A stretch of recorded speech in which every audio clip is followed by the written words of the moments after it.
So hopefully now we're convinced that having chosen an orthonormal basis for a subspace makes it really convenient to do any kind of linear algebra on that subspace. To express vectors in terms of that orthonormal basis makes life really easy when we compute their dot product. We know that having a matrix whose columns are orthonormal makes doing matrix multiplication much simpler with it, specifically because if I take that matrix transpose multiplied by itself, I get the identity matrix. So if the columns of A are orthonormal, then A transpose A gives me the identity matrix. And for that very reason, choosing an orthonormal basis for a subspace onto which we want to project points makes the projection matrix formula much simpler, because it takes that inverse of A transpose A out of the middle. It just wipes out into the identity matrix, and we get the formula P equals A times A transpose. That's really cool. But we haven't yet answered the question, how do we know that orthonormal bases exist in the first place? How do we know that it's possible to choose an orthonormal basis for a given subspace so that we can use all of these cool properties that we just saw in the previous video? Now we're going to take a look at two different algorithms, two different processes by which we can take any basis for a subspace and cook it down into an orthonormal basis for that subspace. The first is called the Gram-Schmidt procedure, and kind of is a geometric iterative process that relies heavily upon the geometry present in Rn. The second is a more sophisticated approach from linear algebra called the eigenvector method. It's taught a little bit less, but it might actually be used a little bit more out in practice, and specifically we're going to use it in our facial recognition algorithm. So let's take a look first at Gram-Schmidt, and second at the eigenvector method for determining an orthonormal set. So the Gram-Schmidt method works in an iterative process, and what that means is if I have a set of vectors, so I'm going to choose a set just for illustration purposes, 1, 2, 2, 3, 4, 0, 2, negative 1, 2, I think we can agree that this set of three vectors is not orthonormal inside of R3. In fact, no pair of these vectors are even mutually orthogonal one to another, so it's got all kinds of problems. If we want to make this an orthonormal set, we need to make these vectors orthogonal somehow, and then also we need to make their lengths all equal to 1. So the Gram-Schmidt process works as follows. It uses projection, something we've already spent a lot of time on this semester, and it begins by projecting each of the vectors onto the span of the previous vectors, and then subtracting that projection from the vector to get something which we know is orthogonal to that span. So that's where the orthogonality is generated. It's generated in these first two steps right here by using orthogonal projection and using the so-called error vector, the difference between the projection and the original, as something which is orthogonal to the previous span. Then all we have to do is normalize, make the vector that we obtain have a length equal to 1. It's an iterative process in the sense that we're going to start with our vector v1. We're going to run this process on v1 to get a new vector w1, and then we'll use that w1 to get the process started for v2.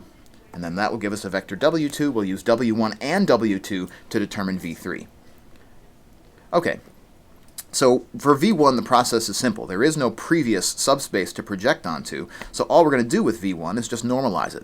If I take its dot product with itself in this example, I get 9, and therefore to normalize it I should divide it by the square root of 9, so every time we're dividing by the square root of its transpose with itself, which is equal to its norm in the Euclidean sense. And so dividing v1 by 3 will give me a unit vector which is parallel to v1, 1/3, 2/3, 2/3. And that vector lies within the span of v1 itself and has a length equal to 1. If I call that vector w1, then w1 is a unit vector, and so satisfies the criterion for membership in a one-element orthonormal set.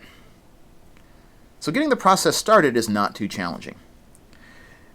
Next, though, we're going to have to reckon with the fact that v2, our second vector, is not in fact orthogonal to our original v1.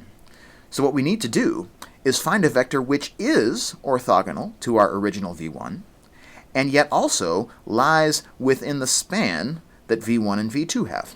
So how do we do that? Well, the first step is actually achieving that projection onto v1, which, by the way, is the same as projecting onto w1. We're just projecting onto the span of v1 itself. And we can do that, according to our previous video, because w1 taken by itself forms an orthonormal set. the projection matrix onto the span of W1 is as simple as W1 times W1 transpose. So to project V2 onto the span of W1, all we need to do is multiply W1, W1 transpose by V2. And if I carry out that matrix product, W1, W1 transpose V2, I'll get the product I have over here. I multiply everything in the parentheses. W1 transpose V2 gives me 11 thirds. And then I'll multiply W1 by 11 thirds, and I'll get 11 ninths, 22 ninths, 22 ninths.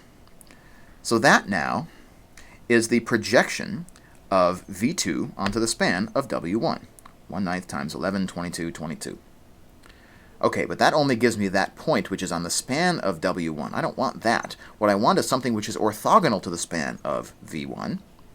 And I can get that by subtracting V2 minus P, V2 minus the projection.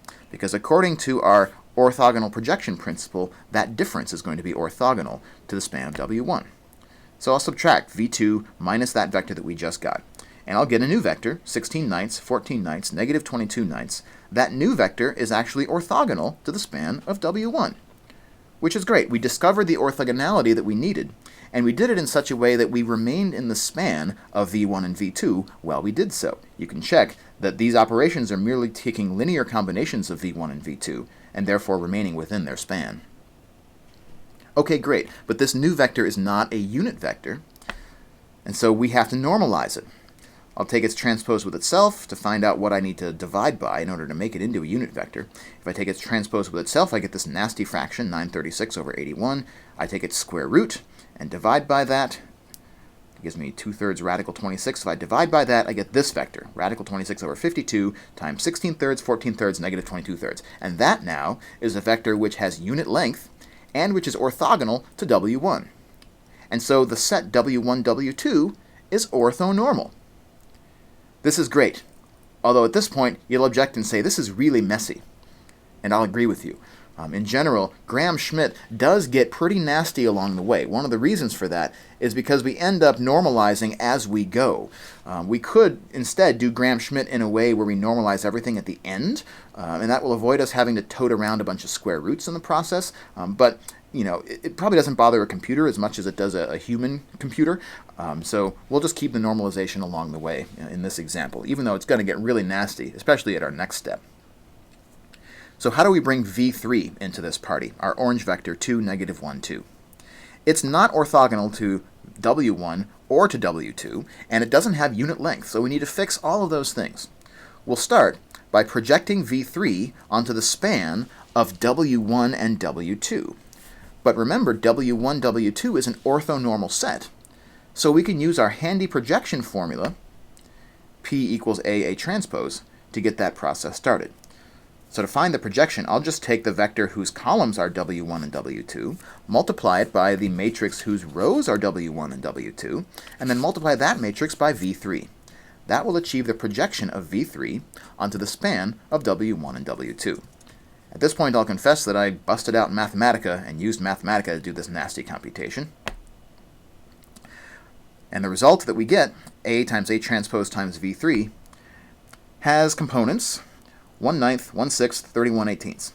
So it's actually not too terrible, even though W2 has these nasty square roots floating around in it. When we build the matrix A transpose, those nasty square roots go away.